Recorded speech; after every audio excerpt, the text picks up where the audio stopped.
We just had a pretty tragic year within boxing. We had Stevenson and then Orokuta. More recently, and then damage with Franco. Sabjuda. Sabjuda. And we just had an issue in China.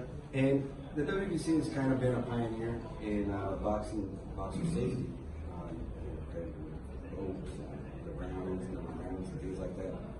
Is there anything that you guys are planning on or working on for the future without taking away the essence of the sport? We are doing a strong effort in PED testing and the weight management program. Can you Weight, elaborate on that? yeah, weight is the enemy of every single boxer for the entire career.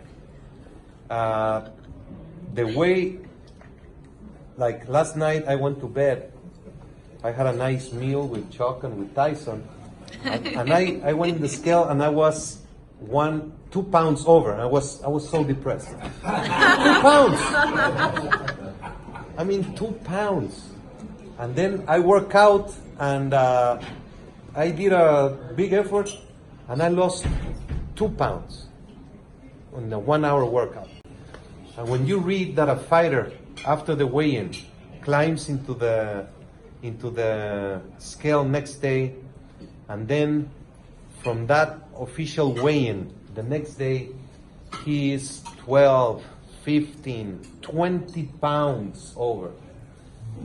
I wonder what's happening inside that body. What happens medically is that in the process of getting into the weight category, you dehydrate at the maximum human permitted medically level your body. Most importantly, your brain.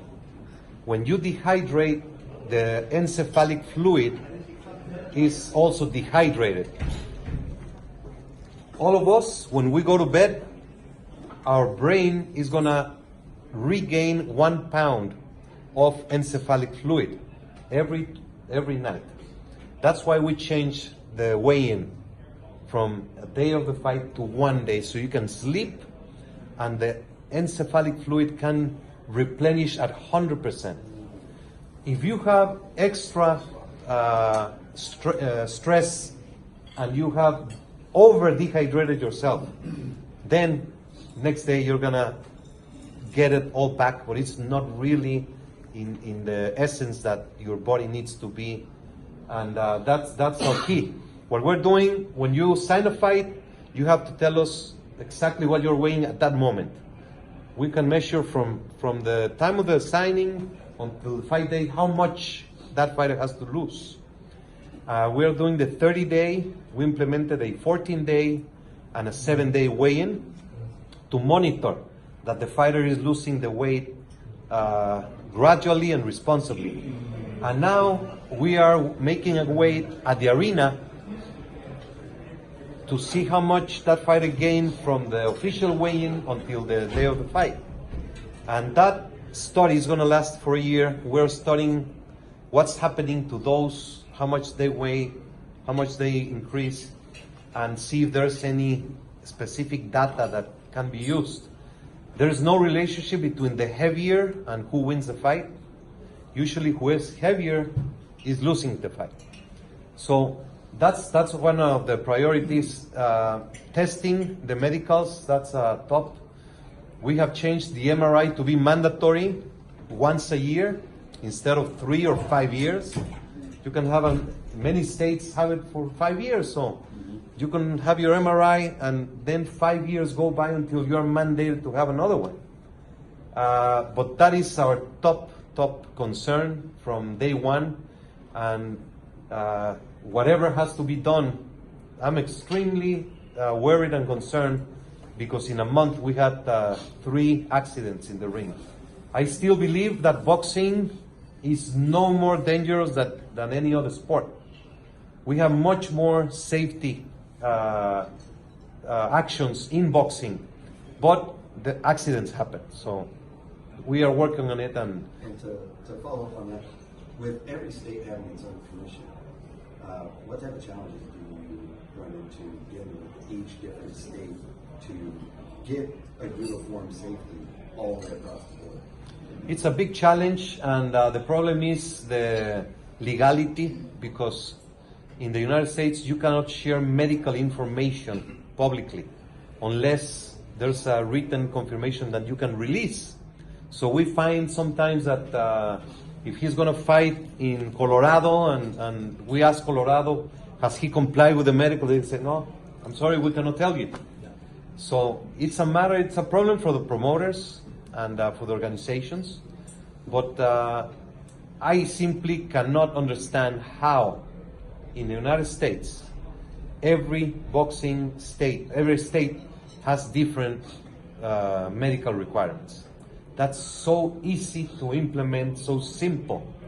If we have the ABC rules for boxing, which are just a few list of basic rules, the most important, that is medical, should be mandated by the ABC to be one set of medicals and same protocol.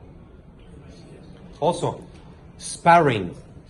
That's the most important matter that we are trying to find a way to attack, because sparring is unmonitored. Nobody knows a fighter how many rounds he has sparred, against whom, what were the gloves that they were using. We have spent a lot of resources into the glove certification, and we expect the gloves to last for a period of time. They have labels, but not all the brands have. But you can go and see sparring, and if you see the condition of those gloves, or you can go to many fights, many in Mexico, in small towns, or just the 4-rounders, 6-rounders. They use the gloves from 3 years ago, and they're Cushions all there's smashed no down. cushion, it's all wet. You're smiling, so you know what I'm talking about. Carlos, you did the different. I just wanted to ask, we were talking about fighters who are taking money to not to fight. What happened? In 1978, I defended the title 4 times, 15-round fights. I mean, you're a champion, you're supposed to fight, you're supposed to defend your title, and I don't understand why guys are doing what you're talking about. That just doesn't make any sense to me. Is there any rules and regulations to make guys actually defend their titles and fight the top guys? I don't know, it's just... If I may add to that, and you brought it up earlier, Steve, Gary Russell. He's the WBC featherweight champion of the world, and he pretty much fights once a year. Yes. I believe that's a very important topic, together with what Sid said. The rule is simple. You have to defend your title every 6 months, and at least once a year with a mandatory. The structure of the boxing industry has changed dramatically. The fighters are fighting once or twice a year, and that's the way the industry is moving. To go up and change, we are not promoters, we're not managers, we cannot promote an event. So if that's the way the television contracts and the promoter sites and the promoter, then it becomes a very complex, and I absolutely agree with you. But Mauricio, I didn't even know the rules. So you have to defend your title every 6 months? That's the guideline. You should defend your title. Because here's the problem with Gary Russell. Since the time he became champion in 2015, he fought 2016 once, 2017 once, 2018 once, and chances are 2019 once. See, my point is that then if you're going to adhere by your rules, I'd actually tell Gary Russell, Gary, if you don't fight for him 6 months, what was his last fight? It was on the Deontay Wilder fight. Yeah, May 18th. Right. So what I would do... He has been mandated to make the mandatory. There's a purse bid on July 19. So he's going to have to fight July, August, September, by October. Okay. around that time. Because he's been consistent. He's once a year. It's like Yeah. Groundhog Day. He just picks his head out, sees the sun, comes right back in. Yeah, That's what he does. and Every May too. It's just the same part of time in the spring. So I think to me you could be an agent for change by actually just enforcing the every 6-month rule. That's what I would do. I'd just say, look, if you want to be our champion, defend the title, and then if you don't, strip the guys. That's what I would do. Yeah. Because I don't think Gary Russell really moves the needle one way or the other. But again, he is holding up. Your rankings are very important in terms of the prime real estate. And there's a lot of talent in that. Right, so if you're the first, second, third, and fourth guy, if you're number 5, you're number 6, you're thinking to yourself, wait a minute, if Gary Russell only fights once a year, the way he has, I'm looking at a 5-year wait. right. You know. Mauricio, in regards to the, going back to the VADA for a second, Manny is aware of the notifying VADA of he's moving training to a different town. He said Rocky was not aware of that. What kind of communication is being put out to these fighters in regards to be sure they're aware of the process required of VADA? Is that something that's the WBC responsibility, or does that fall on VADA? You know, it's when you enroll, you're supposed to be fully aware of the program. And the manager and the promoter should be fully aware of all those things. Unfortunately, many are not aware, or you live in Thailand, or you live in Russia, or you live in Africa. It's not as easy as it could think it is.